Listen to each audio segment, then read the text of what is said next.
j'ai compris qu'on pouvait acheter sans payer.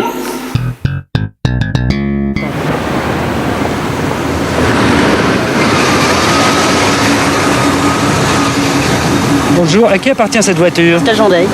Et vous êtes quoi par rapport à lui? Son chauffeur, son secrétaire et autres. Comment ça se fait qu'un homme qu'on dit ruiné possède encore une Rolls? Demandez-lui.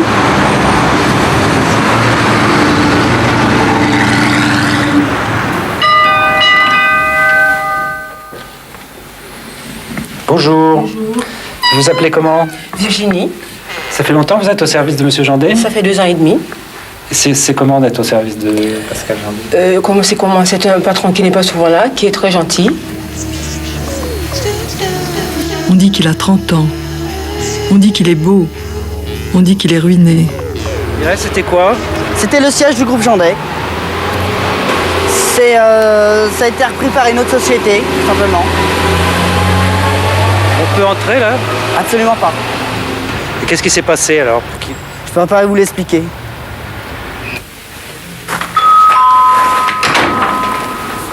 Jean-Michel, ça va? Bonjour Alain, ça va? Parce que Jandet est arrivé. Non, mais il a déjà téléphoné. Je pense qu'il va rappeler. Bonjour Adriana. Oui. Bonjour Maude. Ça va? Qui ça? Très bien. Un spécial Maude? Ah d'accord, oui. Attends un instant, oui. Alain, tiens, tu prends le dossier. Merci. Oui, bonjour. On dit qu'il a eu un grave accident de voiture. On dit qu'il a failli en mourir.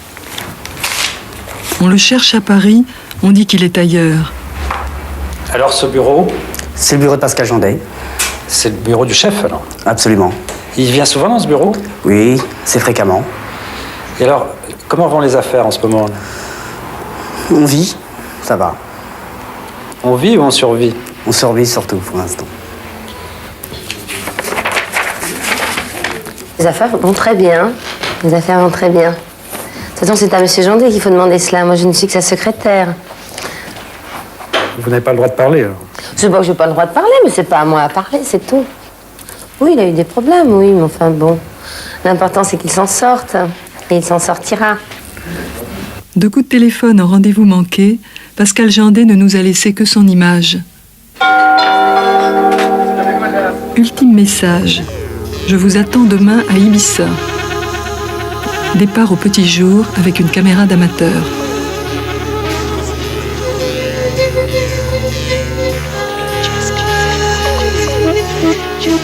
Vous avez une maison assez somptueuse, mais on dit que vous êtes ruiné. Ben voilà, c'est ma réponse.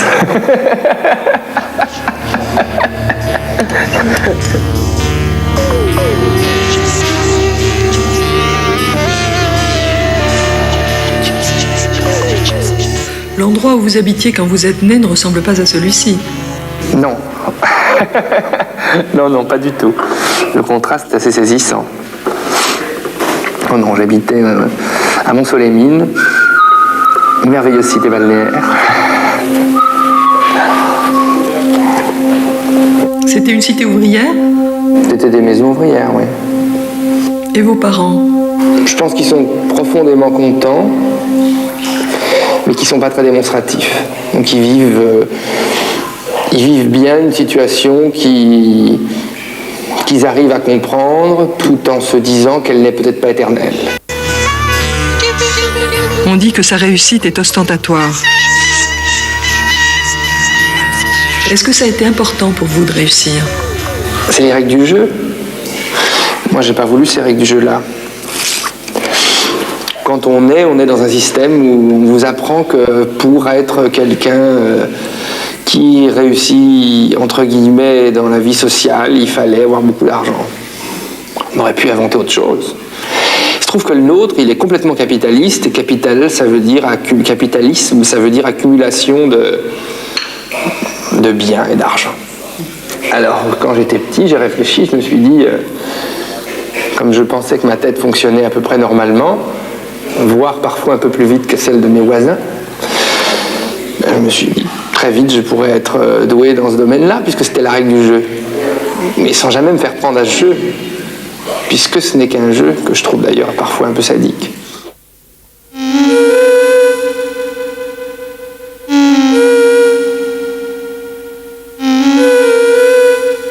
Et qu'est-ce qui a fait que vous qui n'aviez pas fait d'études, vous pouviez réussir et devenir riche?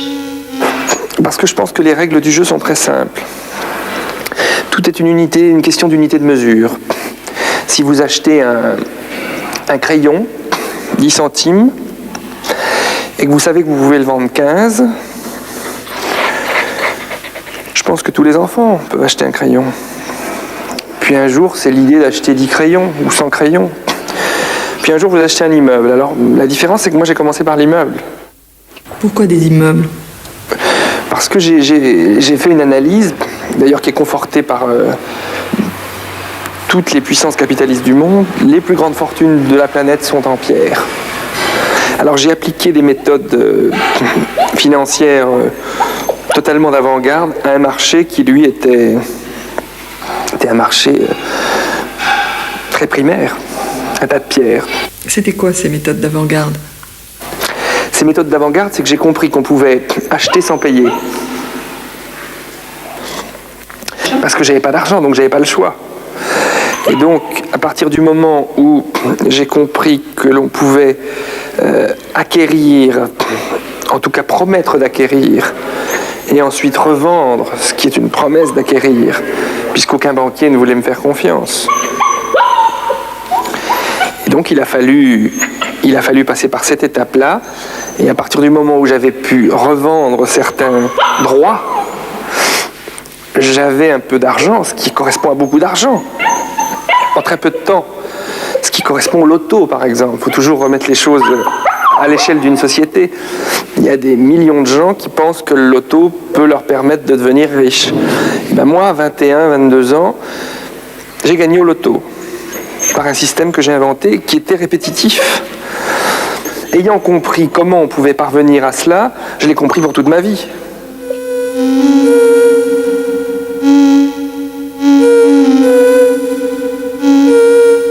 Qu'est-ce que c'est que quelqu'un de riche? Dans le monde d'aujourd'hui, c'est quelqu'un qui a beaucoup de dettes. C'est pour ça que ça me fait beaucoup rire, comme on s'est acharné sur Robert Maxwell. Parce que l'intégralité des grands hommes d'affaires aujourd'hui sont énormément endettés. On dit M. Pinault, M. Arnault sont des hommes très riches. Très bien. Ce sont surtout des hommes qui ont beaucoup de dettes.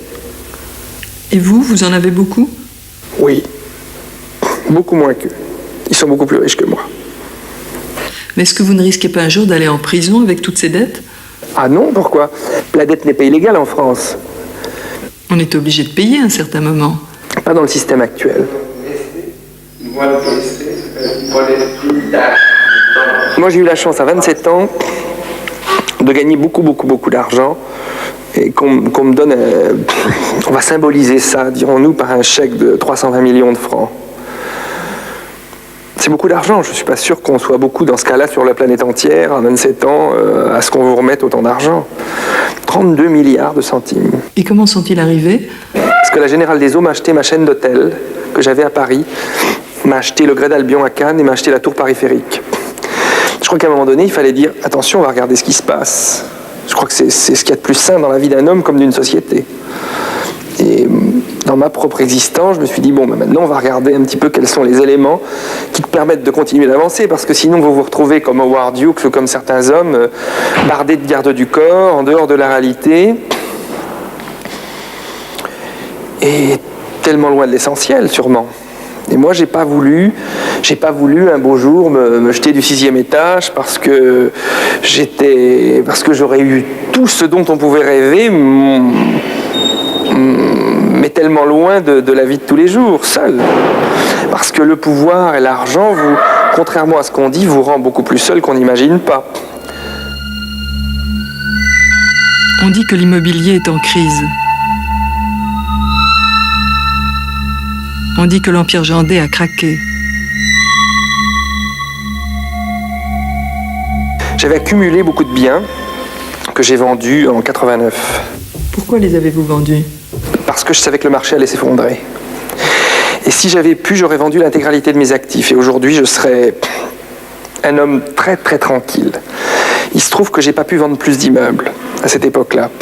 Mais j'en ai vendu les 3/4. Et donc, comme j'avais anticipé cette crise, je devrais être au dehors. Il se trouve que je suis dedans parce que j'ai pas pu tout vendre.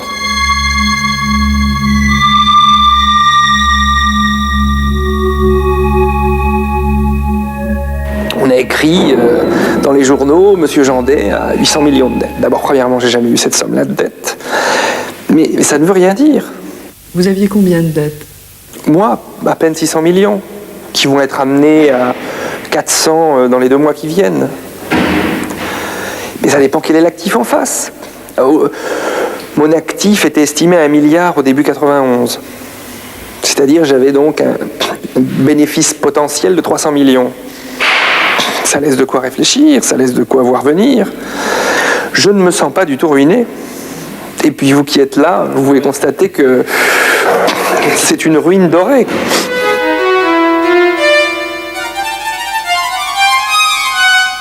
Fondamentalement,